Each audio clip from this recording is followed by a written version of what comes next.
ओम अज्ञानतिमिरान्धस्य ज्ञानाञ्जनशलाकया चक्षुरुन्मीलितं येन तस्मै श्रीगुरवे नमः। हे कृष्ण करुणा सिंधु दीनबन्धो जगत्पते गोपेश गोपिका कांत राधा कांत नमस्तुते। जयतां सुरतर्पंग मम मंदमतिर्गति मत सर्वस्व पदाम्भोज राधा मदन मोहनौ।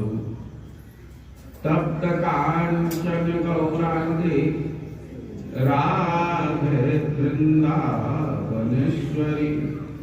वृषभानुसुते देवी प्रणमामि हरिप्रिये। नमो महावदान्याय कृष्ण प्रेम प्रदायते कृष्णाय कृष्ण चैतन्य नामने गौरद्विषे नमः। श्री चैतन्य मनोभीष्टं स्थापितं येन भूतले सोऽयं रूपः कदा मह्यं ददाति स्वपदान्तिकम्। वैराग्ययुगभक्तिरसं प्रयत्नै अपाययन्मां मनभीसुमन्धं। कृपां मुदिर्य परदुःखदुःखी सनातनं तं प्रभुमाश्रयामि। वाञ्छाकल्पतरुभ्यश्च कृपा सिन्धुभ्यैव च पतितानां पावनेभ्यो वैष्णवेभ्यो नमो नमः।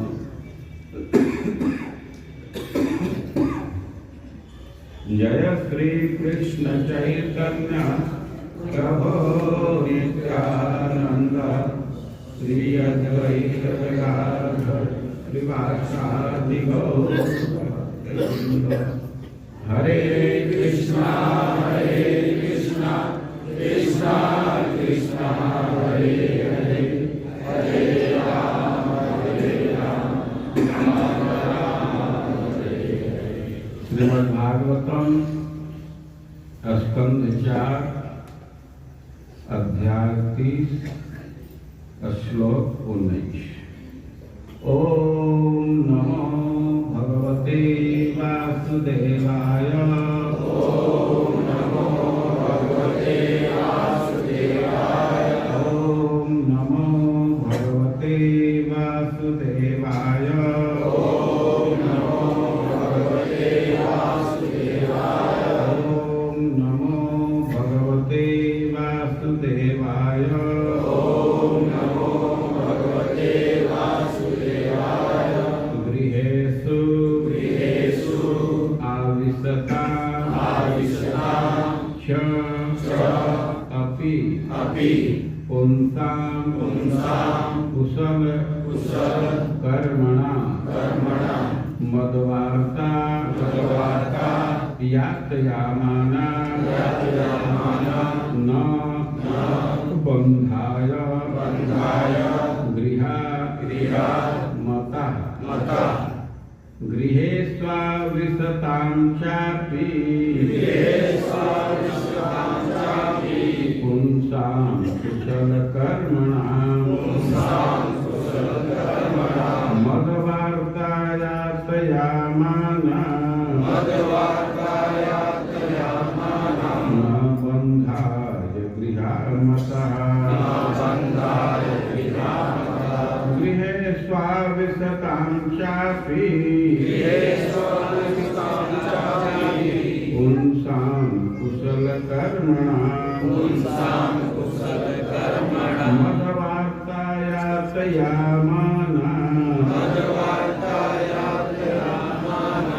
बन्धाय गृहार्मतः गृहेषु घर गृहस्थी में आविशता जो प्रविष्ट है वे अपि भी पुंसां पुरुषों के कुशल कर्मणा जो कुशल कर्मा है मदवार्ता यातयामाना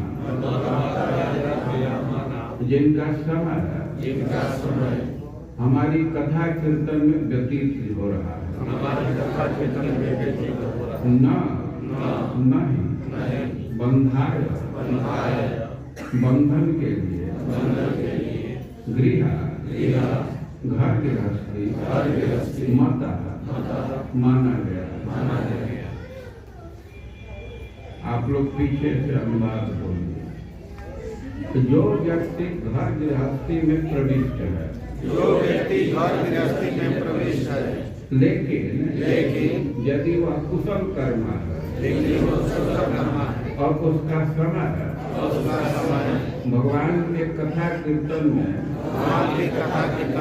व्यतीत हो रहा है तो उस व्यक्ति के लिए गृहस्थी भी बंधन का कारण नहीं है।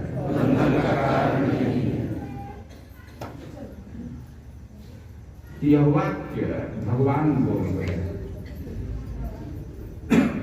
प्रचेताओं को आश्वासन दे रहे हैं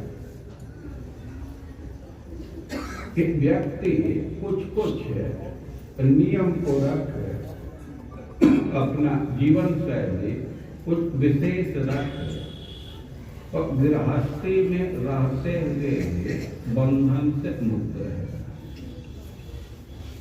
प्रचेता बड़े ही महान व्यक्ति।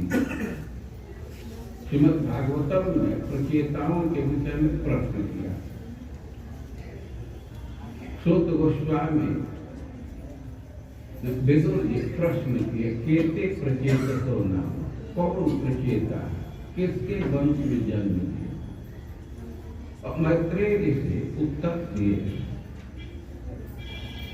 प्रचेता बरही सत्य पुत्र और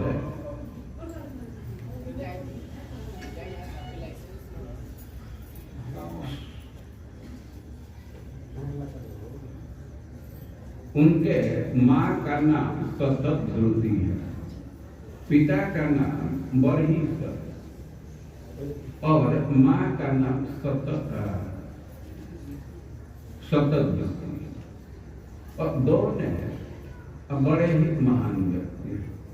पिता यज्ञ करने में बहुत दक्ष है, क्रियाकांड योगे पूर्व वो यज्ञ के अनुष्ठान में बहुत दक्ष थे और योग में भी दक्ष थे। उनके बहुत रुचि थी यज्ञ करने में। अब एक स्थान पर यज्ञ करते थे तो वह पूरा हुआ तब तक दूसरे स्थान तक यज्ञ प्रारंभ करते।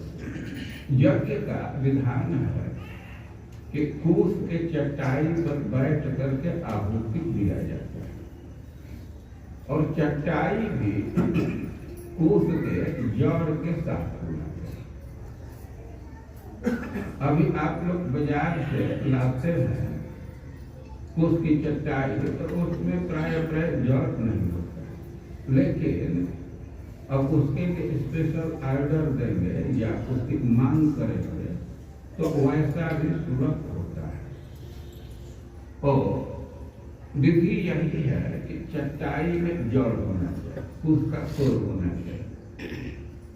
और जब चटाई को बिछाते हैं और कुश का जो जड़ है वो पूरब होना चाहिए। और बरही शब्द बहुत दक्ष था, तो सब नियम का पालन करते थे। तो कुश के चटाई के जड़ को पूरब रखते थे और यज्ञ करते थे, आहुति देते थे। तो वे इतना यज्ञ किए कि कुश की चटाई से पृथ्वी ढक गई। आज यहाँ यज्ञ तो फिर दूसरी जगह तो कहा गया है कि आप वसुधा समझ ऐसे चटाई से जिसके जड़ पूरब के ओर है और उससे पृथ्वी ढक गई। मतलब हर जगह चटाई बिछाए, यहाँ बिछाए, फिर वहाँ बिछाए। तो इतना यदि ज्यादा यज्ञ किए कि उनका एक नाम हो गया प्राचीन वर्ष। प्राची कहते पूर्व दिशा, और जड़ पूर्व दिशा में रहता था और बहुत चटाई बिछाए, बहुत यज्ञ किए। तो उनका एक नाम ही हो गया प्राचीन वर्ष। बड़ी है उसको कहते हैं प्राचीन वर्ष। बहुत धार्मिक व्यक्ति थे और प्रचेताओं की मां का परिचय दिया गया समुद्र। वो समुद्र की बेटी। समुद्र बहुत धनी है, ऐसे उसको रत्नाकर कहते हैं। और समुद्र को अपने धन का इतना गुमान है कि दूसरे के समान को नहीं लगता। कभी कभी देखा जाता है कि व्यक्ति समुद्र के तट पर गया और वहां समुद्र का लहर आने पर उसका जूता बह गया, उसका झोला बह गया, चला जाता है, लेकिन समुद्र उसको रखता नहीं। सुबह आप जाइए तो देखेंगे कि बालू पर वो सब फेंक दिया। उसको अभिमान है दूसरे का समान हम बहुत धनु। और सतत वृत्ति समुद्र की बेटी, बहुत धनी व्यक्ति की बेटी है। अब जैसा नाम है तो कार्य करने में वो बहुत दक्ष है। सतत वृत्ति, वृत्ति मतलब फास्ट। आप लोग बस पर सुनते हैं द्रुतगामी, जो तेजी से चले उसको द्रुतगामी करेंगे। तो सतत वृत्ति के नाम पर विचार। सत मतलब 100 और वृत्ति मतलब फास्ट। तो सामान्य स्त्री जितना तेजी से काम करती है तो उससे 100 गुना अधिक तेजी से वो करती है। तो बहुत दक्ष है। एक स्त्री में अंतर होता है। हम लोग देखते हैं कि कहीं कहीं अकेले स्त्री और धीरे धीरे 10-20 आदमी का भोजन बना।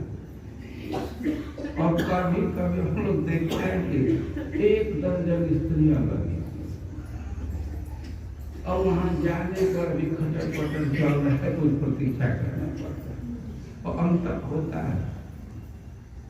तो सतत वृत्ति का यही समझिए कि 100 स्त्री मिल करके और जितने समय में कोई फिस्ट तैयार करेंगे अकेले कर सकते हैं। सतत वृत्ति, उसका नाम इसी से दिया गया। बहुत बहुत फरक, जल्दी जल्दी सब काम संपादित कर देती और सुंदर बहुत थे। अब वो कितना सुंदर थे इसका अनुमान कर सकते हैं कि विवाह के समय जब उसकी सखियां उसको सजाए, विवाह के समय तो लड़कियों को सजाया जाता है और उसको जब सजाया गया और विवाह मंडप में जा रहे थे और उसके पैर में जो नुपुर था उसके आवाज से देवता लोग मोहित हो गए। नुपुर के ध्वनि से सब लोग मोहित हो गए। और जब विवाह के समय वो परिक्रमा कर रहे थे, अग्नि की प्रदक्षिणा कर रहे थे। बड़ा प्रसिद्ध है उसका महत्व देते हैं, जो अग्नि का फेरा लगाते हैं। विवाह के समय यह कृत्य है और इसको बहुत महत्वपूर्ण माना जाता है। और विवाह का अवसर है, उसको सजाया गया है, आभूषण धारण किया है और वे अपने पति के साथ परिक्रमा लगा रहे हैं। और कह रहे हैं जो परिक्रमा लगा रहे थे तो अग्नि चक्र में सुखी हुआ, जिसकी प्रदक्षिणा लगा रहे थे वे अग्नि देवता ही उसको लुब्ध हो गए। कैसे लुब्ध हो गए? तो कह रहे थे सुखी हुआ, जैसे सुखी लुब्ध हुए। एक बार की घटना है, जब सप्तर्षियों का विवाह हो रहा था और सप्तर्षि लोग अपने पत्नियों के साथ अग्नि की प्रदक्षिणा कर रहे थे। तो अरुंधति को देख करके अग्नि से मुग्ध हो गए। उनके हृदय में भोग वासना जग गई। वो परिक्रमा कर रहे, प्रदक्षिणा कर रहे, उसको देख करके उनके मन में भोग की लालसा जग गई। अग्नि की पत्नी स्वाहा वहीं थी, तो वह अपने पति के मनोभाव को समझ गई और बड़ा लज्जा महसूस करने लगी कि हमारे पति के मन में ये क्या विचार आ गया। वो समझ रहे थे कि अरुंधति को चाह रहे और बड़ी बुद्धिमती स्त्री है। वो अग्निदेव की पत्नी स्वाहा खुद ही अरुंधति का रूप धारण कर ली और अपने पति के समक्ष गई। अब तो पति, उसके पति अग्निदेव समझ रहे थे कि अरुंधति आ गई, तो बड़े ही लालसा भरी दृष्टि से देख रहे थे। सच्चाई तो थी कि उनकी पत्नी ही थी, स्वाहा थी, लेकिन रूप धारण करनी थी अरुंधति की। तो जैसे अग्निदेव उस समय देख रहे थे और वैसे सतत दृष्टि को देख रहे थे, वो प्रदक्षिणा कर रहे और चक्र में अग्नि सुखी हुई, इतना सुंदर। वो माता पिता के दृष्टि से प्रचेता बहुत महान, और इनके नाम पर विचार कीजिए। प्रचेता, प्रकृष्ट, श्री कृष्ण चेतांसी जी का, उनका चित्त बहुत उत्कृष्ट था, उन्नत था। या एक अर्थ किया गया कि जो सबसे उन्नत है भगवान कृष्ण, तो उन्हीं में उनका मन लगा हुआ था, इसलिए उनका नाम था प्रचेता। प्रकृष्ट चित्त प्रचेता, या जो सबसे प्रकृष्ट है, सबसे ऊपर है, उसमें जिसका चित्त लगा उसको कहेंगे प्रचेता। और ये 10 भाई थे और 10 का रंग रूप एक जैसा था, और 10 में बड़ा प्रेम था और धर्म स्नातक प्रचेत था। वे धर्म के सिद्धांत के पारंगत थे, धर्म में निष्ठ थे। अब 10 का रंग रूप सील स्वभाव एक जैसा था, तो माता पिता नाम भी एक रख दिए। 10 भाई के लिए एक नाम प्रचेता, एक जैसे थे। और पिताजी उनको आज्ञा दिए कि तुम लोग सृष्टि का विस्तार करो। प्रचेताओं में बहुत प्रेम आपस। देखिए इस संसार में हम लोग देखते हैं कि कोई एक भाई एक माता पिता से जन्म लिया है और कोई एक भाई नहीं, कोई 3 भाई है, 4 भाई है, 5 भाई है। जब ये छोटे छोटे रहते हैं तो उनमें बहुत प्रेम रहता है, तो वे दूसरे का साथ नहीं छोड़ना चाहते। कभी कभी तो माता पिता के लिए समस्या खड़ा करते हैं। एक लड़का स्कूल जा रहा है तो उसका छोटा भाई हम भी जाएंगे, हम भी जाएंगे, उसको रोकना कठिन होता है। ऐसा आप लोग देखे होंगे। तो प्रेम रहता है लेकिन कुछ भी नहीं रहता।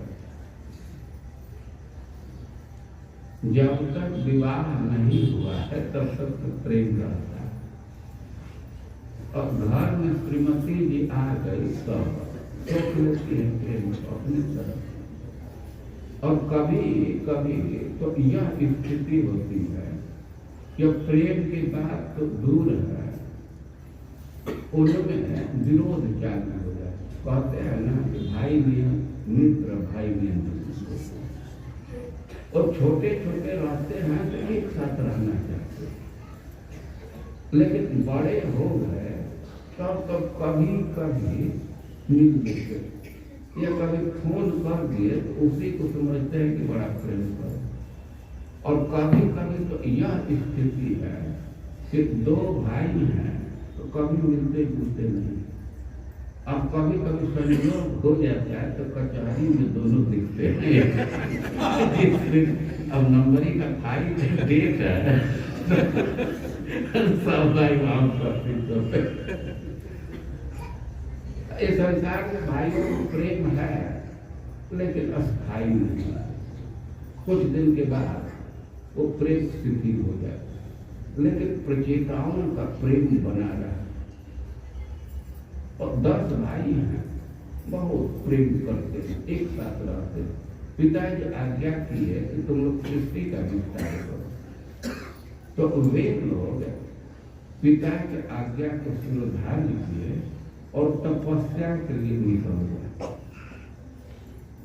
देखिए, यह विचार करना चाहिए, इस बात को समझना चाहिए कि तपस्या और सृष्टि का बहुत घनिष्ठ संबंध।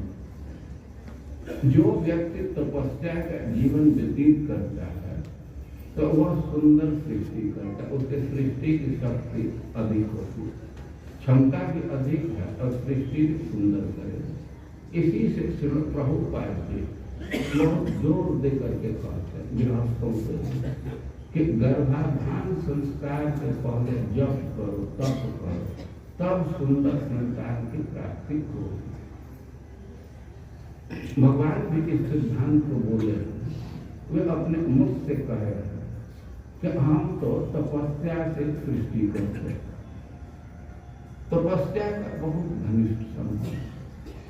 देखिए, हम बहुत अधिकार पूर्वक ये बात नहीं कर सकते, लेकिन कभी कभी ऐसा देखा गया, हम लोग को अनुभव है।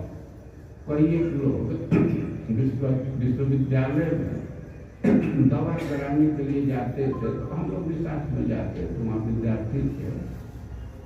तो कई एक दंपति को डॉक्टर सलाह देते थे कि कुछ दिन तपस्या का जीवन व्यतीत, उनको संतान की प्राप्ति नहीं है, तो दवा भी कुछ देते थे, लेकिन कहते थे कि कुछ दिन आप लोग आपस में डूब गए, तब सृष्टि की शक्ति आ जाएगी। तो तपस्या और सृष्टि में बहुत घनिष्ठ संबंध। प्रचेताओं को सृष्टि का आदेश मिला तो तपस्या के लिए निकल गए, पश्चिम दिशा के तरफ निकल गए। अब जा रहे थे तो रास्ते में एक बहुत बड़ा सरोवर देखे, और सरोवर के विषय में कह रहे हैं खूब महत्व, समुद्र को विस्तृत। अरे कितना बड़ा था, तो कह रहे कि मान लो एक छोटा समुद्र ही है, इतना बड़ा, एक छोटा समुद्र जैसा दिख रहा था, और महान मन इव स्वच्छ, उसका जल महत्पुरुष के मन के समान शुद्ध था। मन गंदगी है, काम, राग, द्वेष, लेकिन जो महान व्यक्ति है, भगवान के भक्त है, तो उनमें राग द्वेष कम होता नहीं होता, काम करके दूसरे के अपकार करने की भावना नहीं होती। तो दूसरे का अपकार करना ये बहुत भारी जरूरी है। और कुछ ऐसे दुष्ट प्रवृत्ति के लोग कि उनको दूसरे के अपमान करने में सुख मिलता है। बहुत लोग हैं कि अपना जान गंवा करके दूसरों को मार जाते, इतना पता कि मरे, लेकिन दूसरे को मारने के लिए वे मर जाते, अपना जीवन न्यौछावर करते। ये दुष्ट का लक्षण है। संस्कृत में एक श्लोक है कि एक व्यक्ति जंगल से आ रहा है, तो जंगल में देखा कि कोई व्यक्ति वहां बैठा है। उसको बड़ा आश्चर्य हुआ कि इस जंगल में क्यों बैठा है, निर्जन जंगल में। तो पूछा, को भवा, आप कौन है? तो उत्तर देता है, खलराज अपने, मैं खलराज हूं। और यह घोरे बने क्यों तिष्ठति? अरे इस निर्जन वन में आप क्यों बैठे हैं? तो उत्तर देता है कि इसलिए हमको बाघ खा गया। विचित्र बात, इसलिए बैठा है कि हमको बाघ खा, तो इससे क्या लाभ होगा? तो कह रहा है कि जब एक बार मनुष्य का मांस खा लेगा तो बाघ गांव में जा करके कभी मनुष्यों का वध करेगा। बाघ के विषय में कहते हैं कि जब उसको मनुष्य का मांस के स्वाद मिल जाता है तो दूसरा मांस उसको पसंद नहीं पड़ता। तो खलराज महोदय इसलिए बैठे हैं कि हमको बाघ खा गए, अब हमको खा लेगा, मनुष्य के मांस का स्वाद मिल जाएगा तो गांव में जाकर कई लोगों को मारेगा। ये चेतना होती। एक बड़े प्रसिद्ध संत ब्रज नारद के शिव जी का भक्त था, बड़ा नियम से जल चढ़ाता था, भक्ति में लगा था।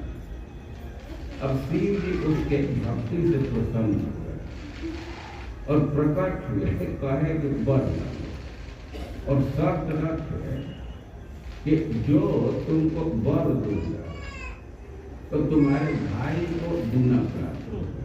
अब वो बड़ा चिंता में पड़ गई, एक घर मांगी तो तुम्हारे भाई को तो मिल जाएगा, ये तो बड़ा अनर्थ हो जाएगा। तो विचार किया कि एक आंख हमारा खत्म भी हो जाए, एक से काम चला।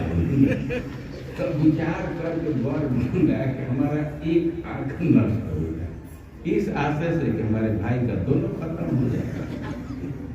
तो ऐसे ऐसे चेतना के लोग हैं। लेकिन जो महान पुरुष है, महत व्यक्ति है, तो दूसरे के अपकार के विषय में कभी नहीं सोचते।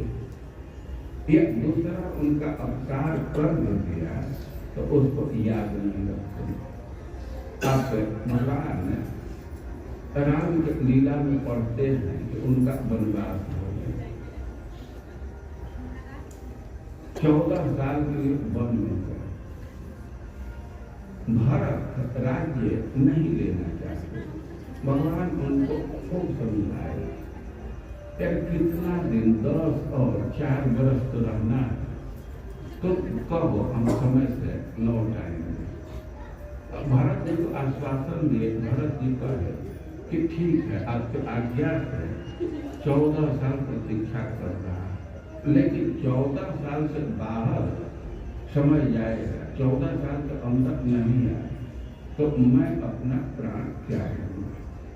भगवान ने रावण का वध किया, लेकिन अब समय बहुत कम बचा, उनको अयोध्या आना था। वे समझते थे कि यदि समय से 14 वर्ष की अवधि में नहीं पहुंचा तो फिर भरत जीवित नहीं रहेगा। और उधर से कभी विमान नहीं, इधर से तो पैदल गए थे, उधर से अयोध्या लौटने के लिए चार्टेड विमान थी। फिर केवल भारत के जीवन की रक्षा के जगह बहुत था। तो बंदरों से पूछे कि भाई आप लोग भी अयोध्या दर्शन के लिए चलेंगे? बंदर बड़ा खुश हो गए, वे टिकट मिल रहा है, सुविधा ट्रांसपोर्ट, तो हम चलेंगे। तो आ गए। अब आ गए तो अयोध्या में उनको बहुत अच्छा लगने लगा। अब भगवान का दर्शन करते थे और बड़ा सुखी थे। और बंदरों की विशेषता है कि जिधर से भगवान दिखते थे उधर बैठ करके देखते। यदि ऊपर से भगवान का दर्शन अच्छा हो रहा है तो उनको कोई संकोच नहीं, ऊपर बैठ जाते देखते थे। और तुलसीदास जी लिखे कि विसरे गृह सपने हो सुधीना। तो भगवान का दर्शन में इतना सुख पा रहे थे जो अपने घर गृहस्थी को भूल गए। तो बंदर कोई सन्यासी नहीं, तो कह रहे कि विसरे गृह सपने हो सुधीना जीवी पर द्रोह संत मनमा। एक उदाहरण दे रहे, उपमा दे रहे हैं कि जैसे संतों के मन में दूसरे के अपकार की भावना नहीं होती, या दूसरा कोई अपमान कर भी दिया तो उसको याद नहीं करते, भूल जाते। तो यही उदाहरण दे रहे हैं, विसरे गृह सपने सुधीना कि बंदर अपने घर गृहस्थी को भूल गए, स्वप्न में भी उनका स्मरण नहीं होता। जीवी पर द्रोह संत मनना, जैसे संतों के मन में दूसरे के अपकार की भावना नहीं आती। तो प्रचेता को जा रहे हैं तो खूब बड़ा सरोवर देखो और उसके जल के विषय में कह रहे हैं महान मन इवस्वच्छ, महात्माओं के मन के समान वो स्वच्छता प्रसन्न सलिला से, और उसमें जो प्राणी थे, जलचर प्राणी थे, वे बड़े ही प्रसन्न थे। और सरोवर के आस पास खूब अच्छे अच्छे वृक्ष थे, हरे भरे वृक्ष थे, उसमें बहुत फूल लगा था। तो भंवरे खूब गान कर रहे, फूलों के रस पी करके मतवाले थे और खूब गान कर रहे थे। पक्षी बड़ा ही सुहावना दृश्य था। और तब तक प्रचेताओं का ध्यान गया कि कहीं दूर से संगीत की आवाज आ रही है, और वहीं खड़ा हो गए, देखने लगे। खास करके वे संगीत को सुनने लगे और तब तक देख रहे हैं कि उसी सरोवर से एक बड़ा ही प्रकांड शरीर वाला व्यक्ति निकल रहा, और उसके कई फॉलोअर हैं, कई अनुयायी हैं, और उसके महिमा का गान कर रहे। प्रचेता लोग देखे कि बहुत तेजस्वी व्यक्ति है, अवे साष्टांग दंडवत प्रणाम किए। वे तो शिव जी थे। वे कहे कि बहुत प्रसन्न है तुम लोग, तुम्हारा निर्णय है भगवान की भक्ति करने का, तो इससे मैं बहुत प्रसन्न हूँ। और शिव जी कहने लगे कि जो भगवान के भक्त हैं तो वे हमको बहुत प्रिय हैं, और भगवान के भक्तों को भी मैं बहुत प्रिय हूँ। और भगवान के भक्तों की महिमा का गान करने लगे। स्वधर्म निष्ठा सतजन्म भी कुमार विरंचिता मय। कोई व्यक्ति निष्ठा पूर्वक 100 जन्म तक वर्णाश्रम का पालन करता है तो वह ब्रह्मा के पद की योग्यता प्राप्त करता है। 100 जन्म तक निष्ठा वर्ण और आश्रम के धर्म का पालन करने से ब्रह्मा के पद की योग्यता आती है, उससे धाम में व्यक्ति जा सकता है। और कह रहे हैं कि ततः परम महिमा, और ब्रह्मा के पद से हमारा लोक ऊपर है, और उससे बहुत ऊपर है भगवान का धाम, भगवान का लोक। तो शिव जी कह रहे हैं कि हम लोग भी भगवान के धाम में जाते हैं, लेकिन जब ब्रह्मा जी की आयु काल समाप्त होती तो उनके साथ हम लोग भी जा सकते हैं। लेकिन वैष्णवों की महिमा कि यह शरीर छूटा, इस शरीर का त्याग किए और वे भगवान के धाम में चले जाते हैं। शिव जी का बहुत प्रसन्न है और तुम पर अनुग्रह करने के लिए मैं बाहर आया और अपने से एक स्तोत्र सिखाया जिसको रुद्र गीत कहते हैं। कहे कि इसी स्तोत्र का तुम जप करो, सावधानी से जप करो और इसमें जो भगवान के रूप का वर्णन है उसका चिंतन करो।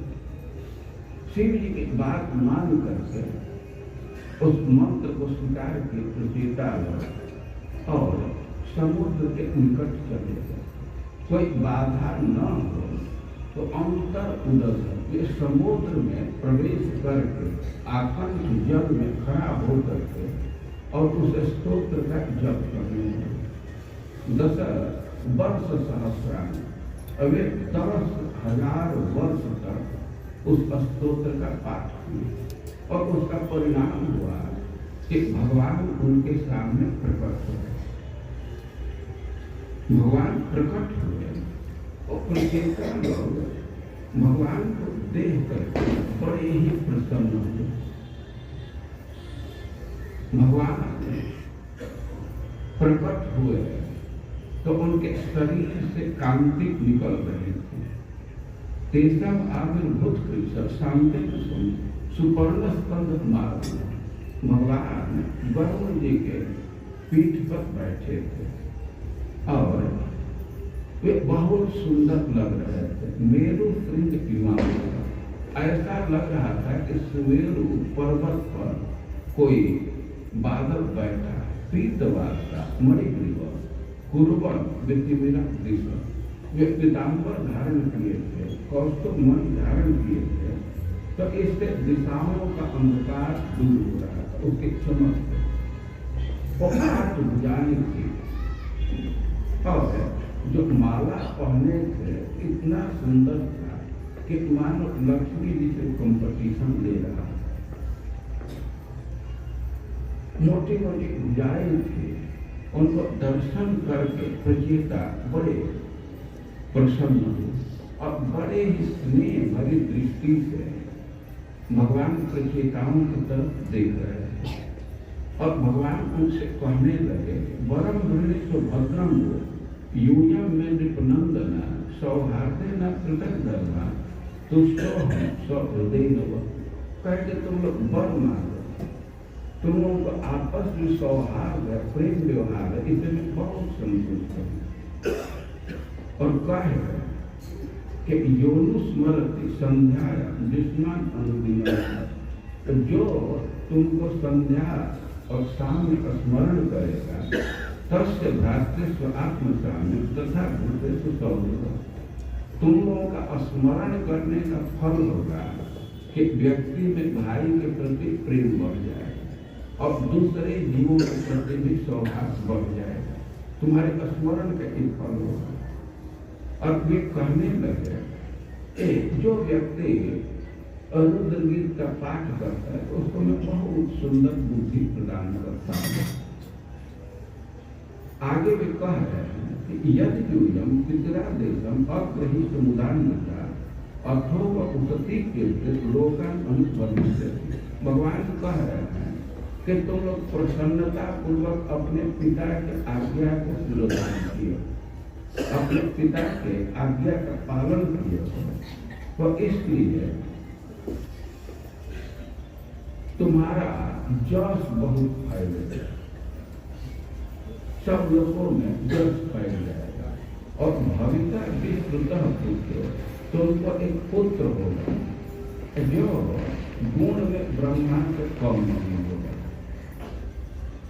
और यह एक त्रिलोकी पूरे बहुत दक्ष होगा। वो अकेले इस ब्रह्मांड को सृष्टि से भर देगा, इस संसार को सृष्टि से भर देगा। अब भगवान कह रहे हैं कि तुम लोग वर मांगो। प्रचेता लोग तो कुछ बोल नहीं रहे। प्रचेता तो भगवान के रूप का दर्शन कर रहे। और भगवान अपने से कह रहे हैं कि तुम्हारे स्मरण करने वाले का भाइयों में प्रेम बढ़ जाएगा। प्रचेता चुपचाप है। भगवान कह रहे हैं कि तुम पिता की आज्ञा का पालन किए हो तो तुम्हारा यश बहुत फैलेगा। और कह रहे हैं कि तुमको एक पुत्र प्राप्त होगा जो ब्रह्मा से कम नहीं होगा, गुणों में ब्रह्मा से कम नहीं होगा। अब तो प्रचेता लोग जीत गए, अभी विवाह हुआ है नहीं, कि पुत्र होगा। तो प्रचेता ऐसे देख रहे थे। भगवान उनसे कहने लगे कि कंडो प्रमलोचया लब्धा कन्या कमल लोचन। तो कहने लगे कि कंडो ऋषि और प्रमलोचा के संग से एक कन्या का जन्म हुआ है और वृक्षों ने उसका पालन किया है और उसी को तुम पत्नी के रूप में स्वीकार कर लेना। तो अब है तो कुछ गणित समझ में आया कि पत्नी प्राप्त होगी तो पुत्र होगा। पहले तो ये कहे कि विवाह हुआ कि करें कि पुत्र होगा। तो वो परिचय देने लगे लड़की का, तो करे कंडो प्रलोचया जाता, कन्या कमल लोचन। एक ऋषि है कंडो, वे तपस्या कर रहे थे, लेकिन उनके तपस्या को देख करके इंद्र को चिंता लगी, इसका तपस्या सिद्ध हो जाएगा तो हमारे पद का दावेदार हो सकता है, तो इसलिए इसके तपस्या को भंग कर दिया। पद के लिए बहुत चिंतित रहते हैं। हम देखते हैं कि कोई क्षेत्र है और मुखिया का पद है या कोई दूसरा पद है, और जो व्यक्ति उस पद पर जाना चाहता है, देखता है कि हमारे कोई प्रतिद्वंदी है, तो कभी कभी वो उसको किसी केस में फंसाना चाहता है कि उसकी उम्मीदवारी खत्म हो जाए, ऐसा देखा जाता है।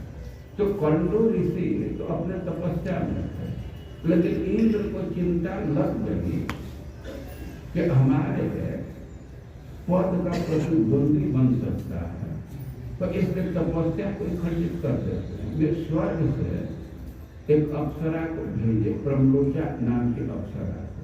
वो आई कंडो ऋषि के आश्रम में, और जो स्त्री का हाव भाव होता है उसका प्रदर्शन कंडो ऋषि आकृष्ट हो गए, उसका संग किए, वो गर्भवती हो गई और प्रसव की, और प्रसव की तो लड़की मां जन्म ली। अब उसका काम पूरा हो गया, वो तो कंडो ऋषि के तपस्या को भंग करने आई, उनका तपस्या भंग हो गया, वो प्रसव करके स्वर्ग में चली गई। कोई सोच सकता है कि इतना जल्दी कैसे प्रसव? अरे सिद्धांत समझना चाहिए, सबके प्रसव का समान समय नहीं होता। जैसे स्त्री है, गाय है, तो उसको प्रसव के लिए 9-10 महीने चाहिए, लेकिन कोई प्राणी है जैसे कुतिया है, बिल्ली है, तो उनको तो 9 महीने की आवश्यकता नहीं है ना। अब पता नहीं कि तो लगता है कि 2-3 महीने में प्रसव कर देते हैं। तो देवी जो है, देवलोक की स्त्रियां हैं, तो उनको जब चाहे तब प्रसव कर सकती है। तो प्रमलोचा प्रसव करके स्वर्ग चले, और कंडो ऋषि भी उस लड़की को छोड़ करके चले गए। अब एक बहुत भारी प्रश्न है कि ऋषि हैं और नवजात शिशु को क्यों छोड़ करके चले? उनको तो देख रेख करना चाहिए ना। जब बच्ची को जन्म दिया तो उनका कर्तव्य बनता है, लेकिन वे ऋषि थे, वे लड़की के ललाट में मरण योग पढ़ते, ललाट में कुछ रेखा होता है, जो दक्ष व्यक्ति हैं वो पढ़ लेते हैं, तो जो ऋषि थे वे पढ़ लिए कि मरण योग है। मरण योग का अर्थ है कि अपने पिता के साथ एक लड़की रहेगी तो मर जाएगी। अरे सबसे प्रथम कर्तव्य तो यह है कि जीवित रहे, तब पालन पोषण की बात है ना। तो मर जाएगी तो पालन पोषण का क्या करें, और जीवित रहेगी तो कोई दूसरा भी पालन पोषण कर सकता है, और इसी से छोड़े। कोई माता पिता है तो अपने संतान को अपने साथ रखना चाहते हैं, लेकिन साथ रहने से उसकी मृत्यु हो जाए तो क्यों साथ रखते हैं? पहला तो कर्तव्य को जीवित, यही माता पिता का स्वभाव है। एक घटना सुनाते हैं कि अकबर के दरबार में एक केस आ गया, 2 स्त्री एक संतान के लिए लड़ रहे थे। तो कोई संतान था, 2 स्त्री कह रहे थे कि हमारा है हमारा है, वो लड़ रही थी, लड़ते लड़ते राज दरबार में चले गए। अब अकबर इस केस को बीरबल को दे दिया। बीरबल थोड़ा सा सुने और देख डाले कि तुम लोग कौन हो। दोनों मांग करें कि हमारा संतान हम समझ नहीं पा रहे, कल तुम लोग। अब दूसरे दिन वे लोग गई तो पूछे संतान किसका, तो एक स्त्री कहे हमारा, दूसरे से पूछो कि हमारा हमको मिलना चाहिए। तो बीरबल कहते ठीक है, जब दोनों को है तो तलवार से आधा आधा काट देते हैं, आधा आधा नहीं लो, तो करके ना काटिए मत, उसका संतान उसी को दे दीजिए। बीरबल समझ गए संतान किसका, इससे काटने से मना कर। वो भले ही दूसरे के यहाँ रह, वो मरने से अच्छा है ना कि दूसरे के यहाँ। तो कण्व ऋषि मरण जो पड़नी, पिता यदि साथ में रहेगा तो लड़की को मृत्यु हो जाए, इसलिए उस स्थान पर लड़की रो रही थी और वृक्षों ने पालन किया और लड़की रो रही थी और उसको चंद्रमा अमृत का पान कर।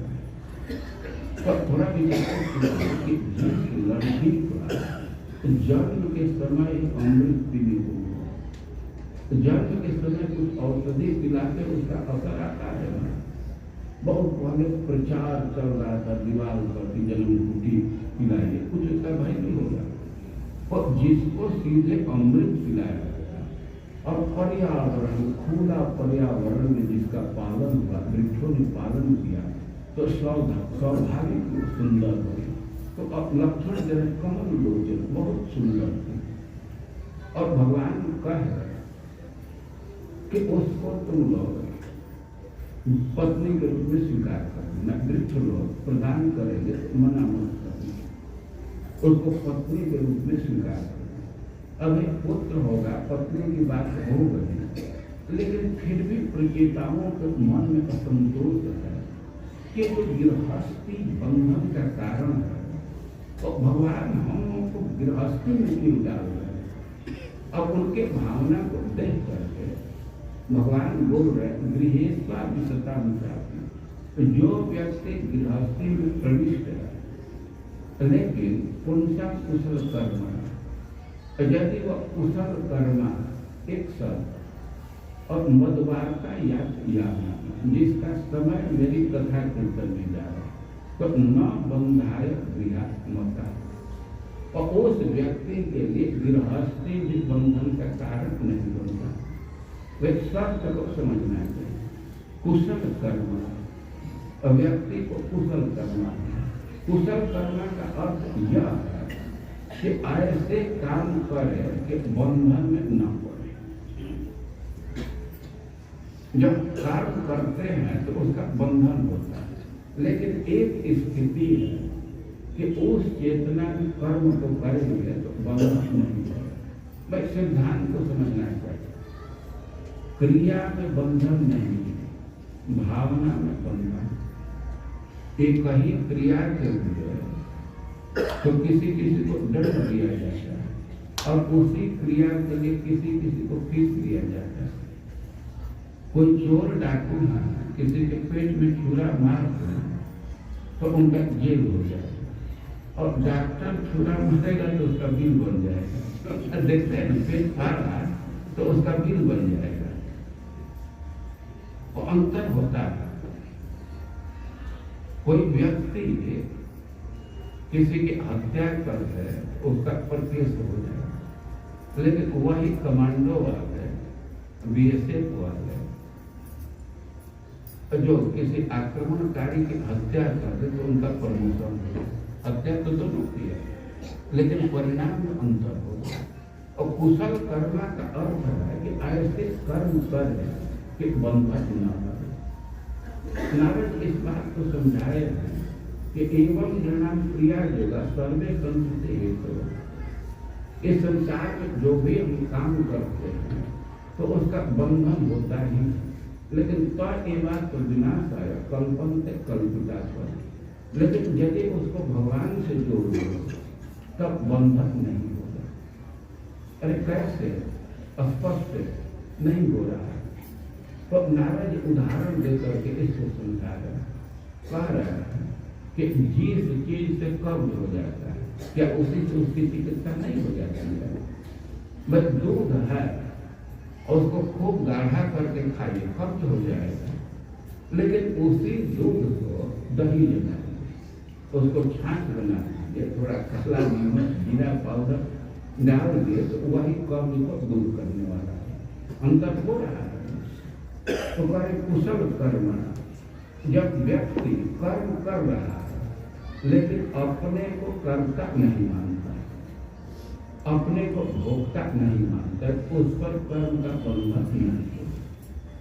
बंधन हो जाता है अपने को कर्ता मानने से, अपने को भोक्ता मानने से। कोई कर्ता है नहीं, करने वाले भगवान। थोड़ा इस पर विचार कीजिए। कोई माँ है तो उसको कितना अभिमान होगा कि मैं बच्चे को जन्म दी, लेकिन थोड़ा विचार कीजिए कि वह जन्म दी है, उसका है अधिकार, उसकी है क्षमता कि एक चम्मच दूध अपने गर्भस्थ शिशु को पिला दे, नहीं पिला सकती। वो तो भगवान की व्यवस्था है कि वह जो भोजन करती है तो भगवान के व्यवस्था के अनुसार बच्चे को भी मिल जाता है। किसी माँ में है ये शक्ति कि गर्भस्थ शिशु को कुछ भोजन दे दे, नहीं दे सकती। ये भगवान की व्यवस्था है।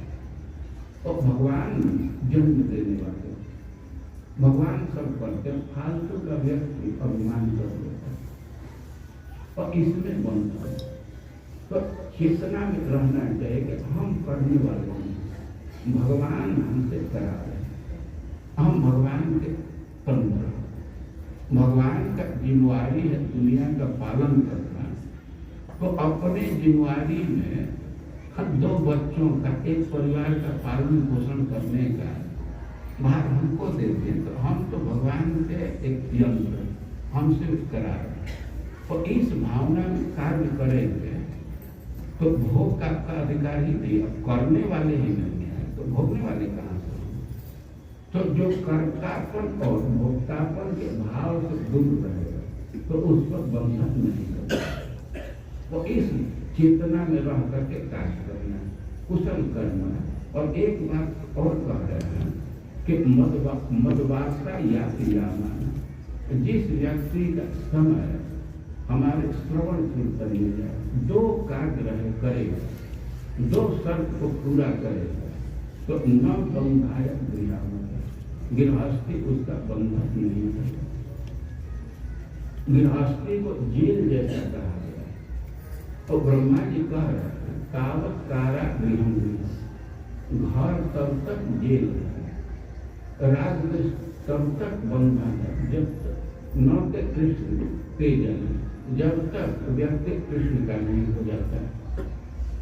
जब कृष्ण को सेंटर में कर लेते हैं तो वही बंधन को मुक्त करने वाला हो जाता है। तो यही सिद्धांत दे रहे हैं कि व्यक्ति गृहस्थी में लेकिन कर्तापन के भाव से दूर है, भोक्तापन के भाव से दूर है और अपना समय भगवान के कथा कीर्तन में व्यतीत कर रहा है, तो गृहस्थी में रह करके भी उसका बंधन नहीं। और भगवान बहुत सुंदर सिद्धांत दिए। प्रचेता इस बात को समझ गए, भगवान की स्तुति की और बाहर आए और वृक्षों ने उनको वो लड़की प्रदान किया, उसको स्वीकार की और उन्हीं के वेद से दक्ष का जन्म हुआ जो बहुत सृष्टि का विस्तार किया। और प्रचेताओं को भगवान उपदेश दे रहे गृहस्थी में कैसे जीवन व्यतीत करने से हम बंधन से मुक्त रहे, अपने को कर्तापन के भाव से दूर रखना। करने वाला है नहीं, सब भगवान करा रहे हैं।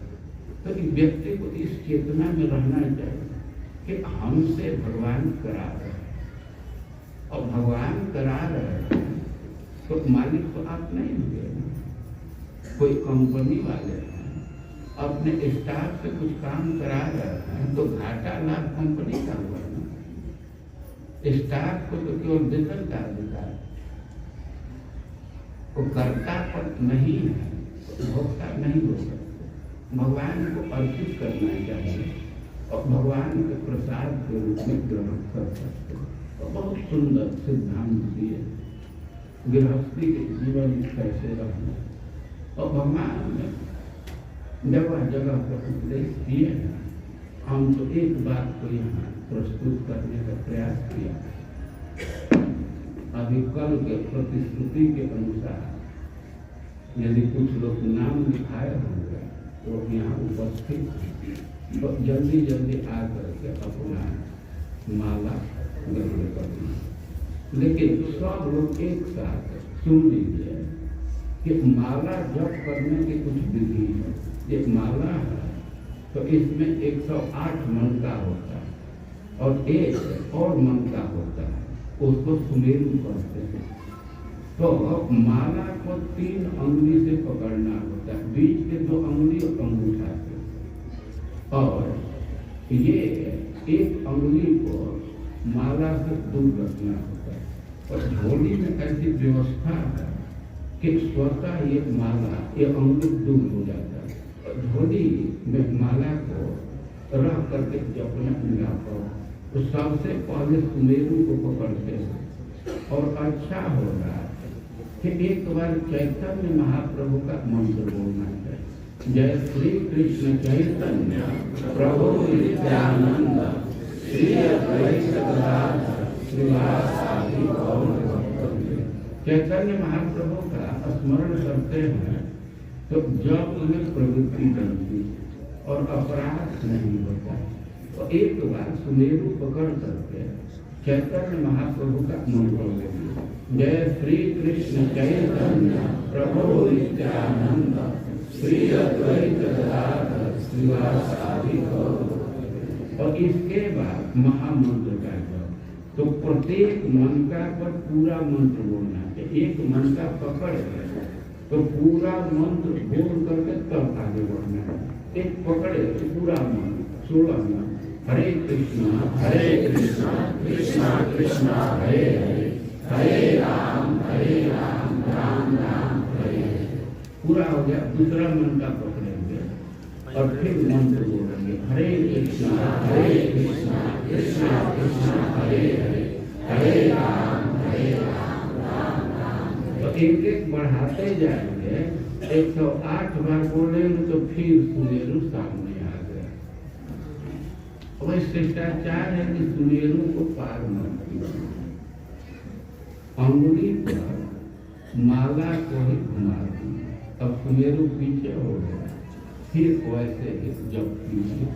फिर माला जप करने की यह विधि है और इसमें समय का बंधन नहीं। जब आपको समय मिले तब जप कीजिए, लेकिन जप जरूर कीजिए। माला झोली रहने से अपने गिनती का हिसाब से कर लिया जाता है कितना जप किया। और माला हाथ में रहता है तो जीवा से जप हो पाता है। माला नहीं रहता है तो आदमी भूल जाता है, उच्चारण नहीं कर पाता। जो भी इंटरेस्टेड है नाम को लिखवाए होंगे, आज लिखवाए होंगे तो अभी नाम बोलेंगे। जल्दी जल्दी आप लोग आ जाए, देर नहीं होना चाहिए। हरे कृष्णा कृष्णा कृष्णा हरे हरे राम राम हरे हरे। हरे कृष्णा। तो एक बार हम सब लोग महाराज जी का आभार व्यक्त करेंगे। हरे कृष्णा कृष्णा कृष्णा हरे हरे हरे राम राम राम हरे हरे। झोली माला लेने वाले भक्तों का नाम बोल रहे हैं, आप लोग आ जाइएगा। हंसी खुशी केसरी, हंसी खुशी केसरी पवन पांडे, मधु जायसवाल, श्रद्धा जायसवाल। आप लोग अगर मेरी आवाज सुन रहे हैं तो आप लोग अपने स्थान से खड़े होकर तुरंत यहाँ पर आने का प्रयास कीजिए। एक बार फिर मैं बोल रहा हूँ जी। हंसी खुशी केसरी पवन पांडे, मधु जायसवाल, श्रद्धा जायसवाल, चंचल कुमारी, रामराज सिंह, सुमन देवी, रीता देवी, सुनैना देवी, नहीं इतने 2 2 4 2 6 2 8 वक्त है। यदि और लोग हों तो आ सकते हैं। और अगर जो पहले नाम नहीं लिखाए हों लेकिन अभी मन में अगर आ रहा हो कि काश हमें भी नाम लिखा लेना चाहिए था, झोली माला मिल जाता, हम भी जप करते, तो कोई बात नहीं, आप भी आ सकते हैं। और रास्ता दीजिए जो आ रहे हैं हमको रास्ता। तो एक बार फिर मैं नाम रिमाइंड करा दूं आप लोग। हंसी खुशी केसरी पवन पांडे, मधु जायसवाल, श्रद्धा जायसवाल, चंचल कुमारी, रामराज सिंह, सुमन देवी और रीता देवी। आप लोग महामंत्र से इनका आभार व्यक्त करें। हरे कृष्णा कृष्णा कृष्णा हरे हरे, हरे राम राम राम हरे। रास्ता दे दीजिए, थोड़ा रास्ता छोड़ दीजिए किनारे से। ठीक है। और आज हम लोग के बीच बहुत से भक्त आए हुए हैं कथा में, तो सबका नाम ले पाना तो संभव नहीं है। जैसे खड़िया से भक्त आए हैं, आटा से भी आए हैं, धर्मपुरा से भी आए हुए हैं, तो सभी वैष्णव भक्तों का हम हार्दिक आभार व्यक्त करते हैं। गुरुड़ा से भी आए हुए हैं। हरे कृष्ण महामंत्र से हरे कृष्णा कृष्णा कृष्णा हरे हरे, हरे राम राम राम हरे हरे। क्या नाम है जी? राकेश। अच्छा, आपका नाम नहीं है, ठीक है, लीजिए। आपका नाम प्रभु जी? हाँ जी, ठीक। हरे कृष्णा। तो बहुत ही सुंदर तरीका से बहुत से भक्तों ने सहयोग किया है कथा में। प्रिया माता जी 500 रुपया, प्रवीण प्रभु जी 2100 रुपया, नेहा से 251 रुपया, लोकनाथ दास 101 रुपया, भूरा लोहार 101, जगन्नाथ जी 1100 और सुनैना देवी 121 रुपया, गुप्तदान 100 रुपया, रतन प्रिया माता जी 101 रुपया, रिंकू प्रभु जी 100 रुपया, संजय दुबे प्रभु जी 100 रुपया, सुभाष यादव 50 रुपया, कलावती माता जी 201 रुपया, संगीता माता जी 10 किलो चावल, धर्मशिला माता जी 5 किलो चावल, कुलभूषण प्रभु जी 100 रुपया, आरती माता जी, इनका नाम है अखिलात्मा देवी दासी, सासाराम से 3000 रुपया, राहुल प्रभु जी 2100 रुपया, वैष्णवी मोबाइल की तरफ से 501 रुपये का सहयोग प्राप्त हुआ है। इन सारे भक्तों का हम हरे कृष्ण महामंत्र से आभार व्यक्त करते हैं। 500 क्या नाम है? संजय जी पेशकार हैं और उनके तरफ से अक्सर मंदिर में आते रहते हैं रविवार के दिन, उनके तरफ से 500 का सहयोग प्राप्त हुआ। इन सारे भक्तों का हम हरे कृष्ण महामंत्र से आभार व्यक्त करेंगे। हरे कृष्णा कृष्णा कृष्णा हरे हरे, हरे राम राम राम हरे हरे। और आज का जो प्रसादम सेवा है, सदर अस्पताल भगवा के मैनेजर लेखापाल जो है प्रभात, जिला लेखापाल सदर हॉस्पिटल के प्रभात कुमार सिंह और एक और भक्त का गुप्तदान सेवा प्राप्त हुआ है प्रसादम में 11,000 रुपया। तो इन दोनों भक्तों का हम हरे कृष्ण महामंत्र से आभार व्यक्त करेंगे। और प्रभात के अगर हमारे बीच आए हुए हैं, नहीं आए हैं, तो इनका हम हरे कृष्ण महामंत्र से आभार व्यक्त करेंगे। हरे कृष्णा कृष्णा कृष्णा हरे हरे, हरे राम राम राम हरे। और जो भी भक्त आप सब 4 दिन तक लगातार कथा में आए और महाराज जी के मुखारबिंद से कथा का श्रवण किए, आप सभी श्रोता माता और वैष्णव भक्त और वैष्णवी माताओं का भी विशेष स्वागत है। साथ ही साथ जो प्रसादन टीम है, जो कि धर्मपुरा से उपेंद्र कृष्ण प्रभु अपने टीम के साथ आए हुए हैं, नाम नहीं है लेकिन बैठ जाइए, माला आ रहा है, फिर आप लोग लीजिए। और बहुत ही सुंदर तरीका से भक्तों के लिए बहुत से भक्तों ने सहयोग किया और प्रतिदिन प्रसादन सेवा में हमारे भगवान अमर सेंटर के भक्त काफी सक्रिय रहे। साउंड सिस्टम है, लाइट है, और जिन भक्तों ने जिस प्रकार से इस कार्यक्रम में सेवा किया, सभी लोग धन्यवाद के पात्र हैं और निश्चित तौर से अपने अपने जीवन में ऐसे शुभ कार्यों में सम्मिलित होकर अपने जीवन में पुण्य को प्राप्त किया है। तो हम विशेष आभारी हैं सभी भक्तों का। सबका अलग से नाम लेने का समय नहीं है, चूंकि महाराज जी को निकलना है और महाराज जी की विशेष अनुकंपा थी, क्या संजय का सत्र जो नहीं होने वाला था, लेकिन महाराज जी हम लोगों को कृपा करने के लिए इतना सुंदर अवसर प्रदान किए। तो सबका हम हरे कृष्ण महामंत्र से आभार व्यक्त करेंगे। हरे कृष्णा कृष्णा कृष्णा हरे हरे, हरे राम राम राम हरे हरे। और जो लोग भी जप माला ले रहे हैं, अच्छा है, यही जीवन का परम चरम लाभ है। और कथा सुनने की गुरु दक्षिणा भी यही है। से भगवान की सेवा में लगे रहे और दिन प्रतिदिन भगवान की भक्ति में प्रगति करें, शुद्ध भक्ति का स्तर को प्राप्त करें, कृष्ण प्रेम को प्राप्त करें। इसी मंगल कामना के साथ हम इस स्तोत्र को विराम करते हैं। हरे कृष्ण। माता जी ले लीजिए। लेना पहले नाम लिखाएंगे तब डायरेक्ट जाने से। हरे कृष्णा। तो ये तो हम कर नहीं पाते, हमको कुछ ज्ञान यही चोरी है,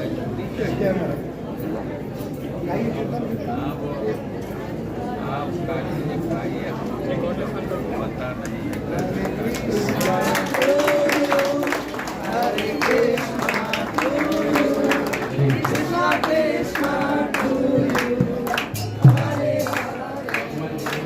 हरे राम